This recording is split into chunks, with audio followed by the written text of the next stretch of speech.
जो लोग सच्चा प्रेम करते हैं वे अपने प्रेमी से लेन देन का किसी तरह का हिसाब किताब नहीं करना चाहिए। प्रेम में निजी स्वार्थ का स्थान नहीं होता है। इसी तरह भक्ति करते समय भी भगवान के सामने शर्त नहीं रखनी चाहिए। इस संबंध में एक लोक कथा प्रचलित है।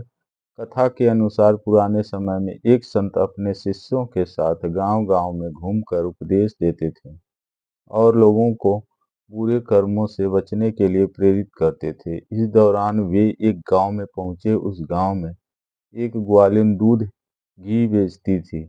वह सभी लोगों को दूध घी बराबर तोल कर देती थी, लेकिन गांव के एक लड़के को दूध घी बिना तोले ही दे देती थी। संत के भक्त ने उनकी कुटिया उसी ग्वालिन के घर के सामने बनवा दी थी।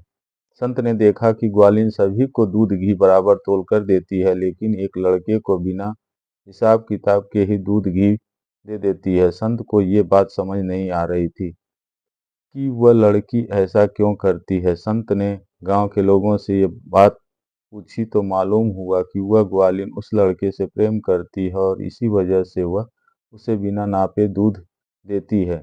ग्वालिन उस लड़के से लेन देन का हिसाब भी नहीं रखती थी। संत ने अपने शिष्यों से कहा कि ये साधारण सी ग्वालिन जिसे प्रेम करती है उसके लेन देन का हिसाब नहीं रखती है। हम भी अपने भगवान से प्रेम करते हैं तो भक्ति में किसी तरह का हिसाब किताब नहीं रखना चाहिए। मंत्र जाप की संख्या का हिसाब रखने की भी जरूरत नहीं है। भक्ति में भगवान के सामने किसी तरह की शर्त भी नहीं रखनी चाहिए। जिस तरह प्रेम में किसी तरह के स्वार्थ की जगह नहीं होती है, ठीक उसी तरह भक्ति में भी किसी तरह का स्वार्थ नहीं होना चाहिए।